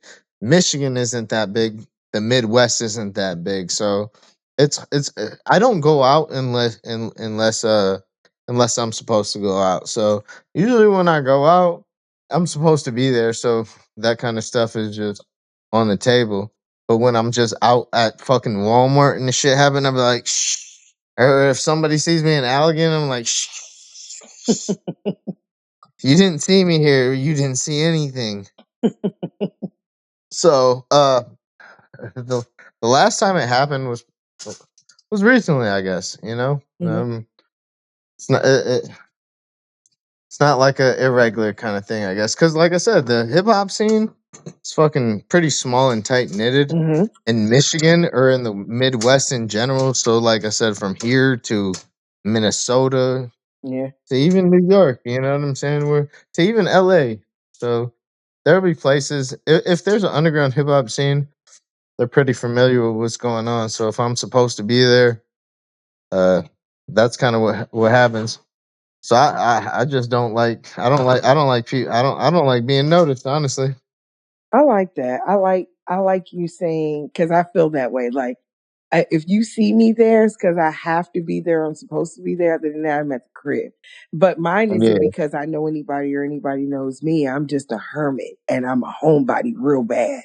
I even work from home. So yeah, it's real I wish I could work from home. bad.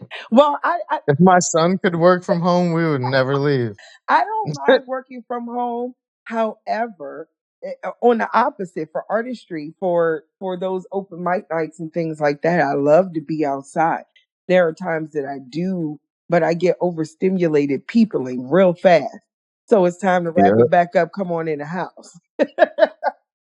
social battery get drained in a matter of 30 You minutes. heard me.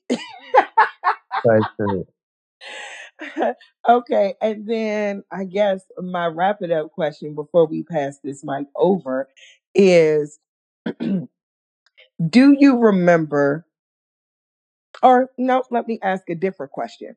Where is your dream performing platform here within the United States? And what's your dream platform in the world? As far as what? As far as performing, if you Live had the performance? opportunity to do a live performance anywhere in and outside the country, where are the two places you would want to? Shit, if I could get to Mecca and perform in the holy city of Mecca, Saudi Mm, Arabia, that'd be dope. Or Egypt. But I think hip hop's a banned in Egypt, so I that's don't know if tough. some of these dreams are realities. But and then in the United States, I really don't have a dream desired spot, man. As long as people listen to the music, I'm cool with that. Madison Square Garden, I guess. I Yeah, don't know. everybody says the garden. I mean that just sounds like the only option, right? Yeah. Because where the fuck else? Las Vegas? I don't know. I really don't know. As long as people are listening, I don't give a shit. Just meet, like God will do. Just meet. I'll meet you where you rest. You feel me? I'll meet you where you lay. You feel me? No doubt about it. Salute. I'll go ahead and pass the mic. I appreciate you. I appreciate you, Malysa. Appreciate your For sure, time. for sure. Hey, I gotta play this for you right quick, man. Shout out to your boy, man. Who's my boy? The wonder slightly tinted cause they know me. Boys better pay me and these boys don't owe me. The wonder slightly tinted cause they know me. Boys better pay me and these boys don't owe me. Jumping out of caravan, eyes like a Chinaman. Bladed on no purple relish, chopping like a ceiling fan. Cody feet cuffs on my hand, styrofoam is China white. Tell the DJ not to cut off the light, I might press a button and blind your sight. Teeth like a king's crown, holding on that 4 pound. Make them boys wet, they gon' lay it down. Laid it on the ground, painting got wetter. More 50s in my trunk than Marcellus Quinceañera. Acres on mighty cone, call me on my cell phone. If you look me in my eyes, I might turn your heart to stone. Might pop up in Yellowstone, cause I represent the south side of the fucking state, but reside in the fucking north side of the fucking city. Did a crime and got acquitted. Every time I open my mouth, I got them busters feeling shitty. You said more 15s in my trunk than Marcellus Quinceañera. That shit's hard. So the only thing I like about Riff Raff is he just didn't fit any sort of mold or criteria, and he just said shit. So the same reason why I like Doom is why I like fucking Riff Raff is because Doom just said shit that nobody else would say. In the same breath, fucking Riff Raff does too. All right. All right. I just really got one other question. What are some producers, underground producers that you haven't worked with that you want to work with, and that you think like, man, I want to work with this person? Hmm. Damn, that's another good question. Hold on. Give underground producers. What's the sense? What do you mean by underground? The reason I say it is like because I don't want. How can I say it? Like? See, I didn't even want to say Just it like. niggas that what niggas know about. No, I mean like as far as like I'm not talking about like Timberlands or Pharrell's or Just Blazes. I'm talking about like Camouflage Monk. I'm talking Conductor. I'm talking about like Muggs. I'm talking Alchemist, Architect, people like that. Conductor Williams. A lot of mathematics. Okay. Shit. I kind of work with a lot of people that I do want to work with. I would love fucking Roc Marciano beat. I don't know if y'all know he do production. Oh yeah, I know. He did that whatever TF's project and that Reasonable Drought. Both those was fire. Him and Bronze got a project together too, man. If Mm-hmm. I ain't peeped it. But I would love to work with Conductor Williams, Harry Fraud, Conductor Williams. Um, I don't know if you guys ever heard of Teebs. Teebs is another person that I would love to work with. Fucking you know who Chester Watsons is? Yep.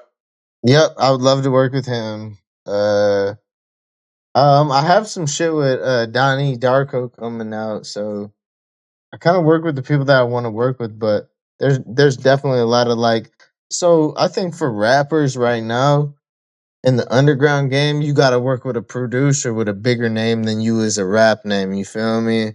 Or else it just doesn't make sense. working with a producer that has not a big as name as you and you're a rapper, it just doesn't reverberate. So right now, the whole thing. Oh, Apollo Brown, 100%. I would love to work with him. I'm kind of on the path of working. Well, I would love to work with what's his name? What's the little guy's name from Canada? Nicholas Craven. Nah, no. What's it called? Not Nicholas Craven. The young guy. Raz Fresco. I love him. Oh, okay. I love a Raz Fresco beat. That would be dope. A Mock Homie beat would be dope. You know what I mean? So a lot of rappers that I like, they low key produce too. You feel me? So I'd like some like just shit, just some off brand rappers that I like beats. A lot of my favorite rappers make beats too, and I think just because I think what makes their beat special is because I like their rhymes. So I just think that the mind that creates these raps can also create these beats. So I'd like to rap over a beat that I can make. You know what I'm saying? Hell yeah, that's what. I'm not really sure though, but as far as like big names, Nicholas Craven would be dope too. Thank you for bringing that up. So I can hear you. I don't know. It'd be too hard to pick from just because like for me, all I need to hear is like 30, like 15 seconds of a beat to know if I'm a rap to it or not. So and a 15-second loop isn't that hard to produce. So I'm not really sure, man. But if I could name some names, I'm sure I'm missing something, but I'm sure I'm missing a lot that I just can't think of. I fuck with Droog shit too, man. Oh, Droog was another rappers that I forgot to put in there. Euro Droog is another rapper that I forgot to put in there. Tyler the Creator, I'd rap over some of his beats. I don't know. I'm more I'm more interested in investing in us and what I mean? Now I know y'all and shit. I'm more interested in rapping over y'all shit than anybody shit or whoever got something to offer that I actually know now. I'm more interested in that than entertaining anybody else. And hold up, I got beats. Good time.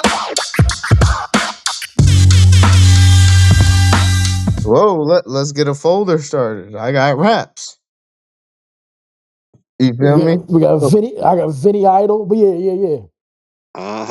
Hey, and I got lyrics. I write. yo, so Yeah. that's a project right there. You Mm-hmm. feel me? Great Lyricist Only project. Yeah, There you go. mixtape happening. Oh yeah, we got beats over here. And I got a few MCs too. So But more or less, I'm working. More or less, I'm working with the people that I want to work with, and I believe in building everything from in house. So I would love to work with people, RZA, whoever. I would love. I got dreams still, but Uh-huh. I'm still got obligations, and I still got dreams that I'm actually living that other people dream about. You know what I mean? Mm-hmm. I don't like to waste time on dreaming about stuff that other people are dreaming about what we doing. If that makes sense, does that make sense at Yeah, all? that makes So like, sense. Yeah, that makes a lot of sense. so what? So people dream about doing the stuff that we're doing, right? So I think it's unfair for me to dream about anything more when we still got so much to work with that other people dreaming about. Mm-hmm. I got a weird little mind process, but it's been getting me through some hard times, man, and it's been getting me in some cool situations, and it's led me to talk to all of y'all. So shit, I don't want to say that my dreams. Not saying that they're not bigger than anybody else's, but I would never tell anybody else that my dreams are bigger than theirs, even though I've accomplished their dreams. You feel me? Mm-hmm. I feel you. That's Mm-hmm. dope. I know I got a weird little process, but where's your cup at, son? I said, My boy old daddy duty. it's all good though, man. Look, that's the beauty of it. So my son, he gonna be like, well, my dad was doing this and this and this while I was just asking for juice. you know, shut the refrigerator. over the Christmas break, my son was sitting here at my computer on my MPC making some drums. Boy, he was on. He was focused, man. You would have thought it was you'd have you. thought he really. Yeah, boy, Yeah, he was you would have locked in. thought he was trying to do that shit for money. First time he sat still all day, I said, "Man, go ahead, player, Go go ahead." ahead, listen. So we're starting a series out here. We're starting a series out here called MCs and NPCs, bro. If any of you guys want to come out, we can at least pay for your room and board or give you a place to stay. You feel me? Bro, I'm fucking with it for sure. That's hella dope. I'll Thank be on the you. first thing smoking. Just let me know. That part. We'll make the shit make sense. And so I was asking bro and shit. I was like, well, what's Maryland looking like? And he was like, man, I'm not really sure. I don't be out, bro. But as long as y'all give me a place to stay in Maryland or whatever, or wherever the fuck city y'all in, I will be out in them streets looking where the shit's at and setting us up with some shit. You feel me? So just let me Love, know. We'll bro. connect the dots. I make moves. I slide like grease. That's what this underground hip hop shit is about. The first one's gonna be, I think, in March, and we're just gonna see what it's hitting on because like it takes a lot for somebody to just be able to perform in an MPC and that just be their instrument. And we want people to take an NPC in the same fashion that they would take a live band or a drum set or like a guitar and shit, because it's a fucking instrument. Being an MC is an instrument, so bringing them both together, it is a fucking band, and I think that we don't get the proper recognition for what it's worth, and that's what this series will be all about. Man, that's dope. Motivation, clear the stove till we bubble, baby, nothing changes. I feel strange, let the sun erase it, what's the difference? I'm at the finish, letting the light glisten. Everything that glitters ain't gold, you should might listen. Motivation, clear the stove till we bubble, baby, nothing changes. I feel strange, let the sun erase it, what's the difference? I'm at the finish, letting the light glisten. Everything that glitters ain't gold, you should might listen. Meditation, said a prayer in a basement, the vibration was way more than enough to crack your cranium. Powered up from vibranium and precious metal shards, the best kept secret of all was that I ever lost, I never did. Protect the kids no matter what it is. The cleverest nigga with flips who rap to anything, so flip the sample. Vandalize the Van Handle, stupid statue. Move my family to the castle, it's that easy. I rap sleazy, let the rats see me. Still cheesing all in the back. Peep the black Jesus, no contest. So Big Ock, Malysa, then I'm about to close it out. Bet it up. You're more than welcome. I have enjoyed so much. I'm eating heavy off of this entire interview from so many perspectives.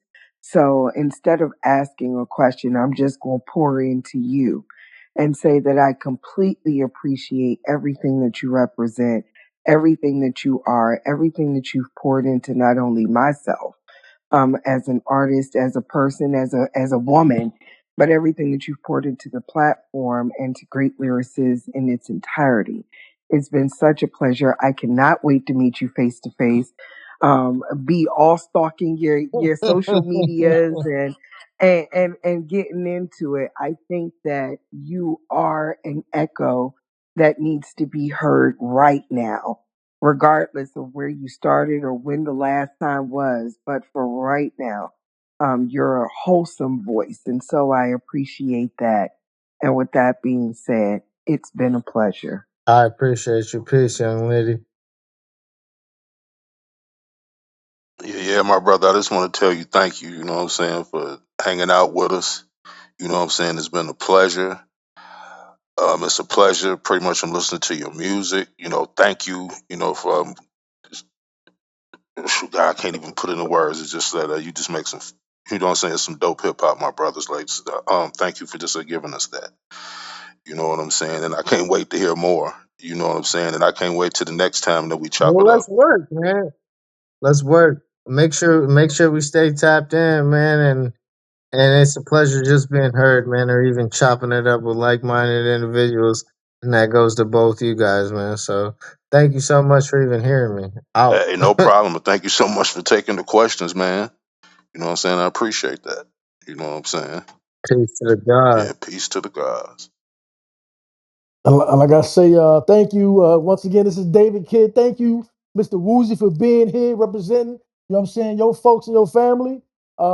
Thank you. I know you at first was like, man, it's gonna be about an hour. I'm like, yeah, it's gonna be about an hour. I lied.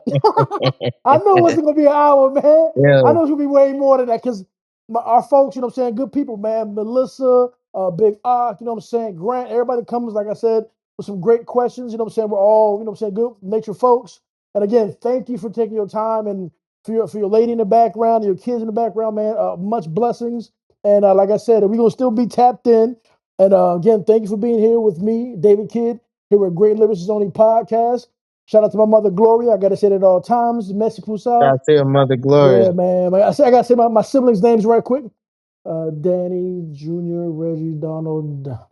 I gotta say their names in the background because I want them to hear this years from now. They be like, at least I gave them a shout out as well. You know what I'm saying? I love my A brothers and sisters. blessing, man. Yeah, It man. was a super honor and a super pleasure, man. And shit, man. Let me know, like I said, if y'all want to come to my side of town, just say the word and I'm gonna make it happen. Yeah. Thank you. Thank again. Appreciate you, man. Like I said, I'm Well, gonna tap in that's with the you. problem, man. Stay in touch. I All right, got you. better. But yeah, man, again, thank everybody for being here, man. Thank y'all, man. I know we all follow each other, which is a great thing. Again, thanks for being Great Lyricist Only podcast. And Great yeah, Lyricist Only podcast, man. Shout it out. Bing bong. peace. That's how I roll.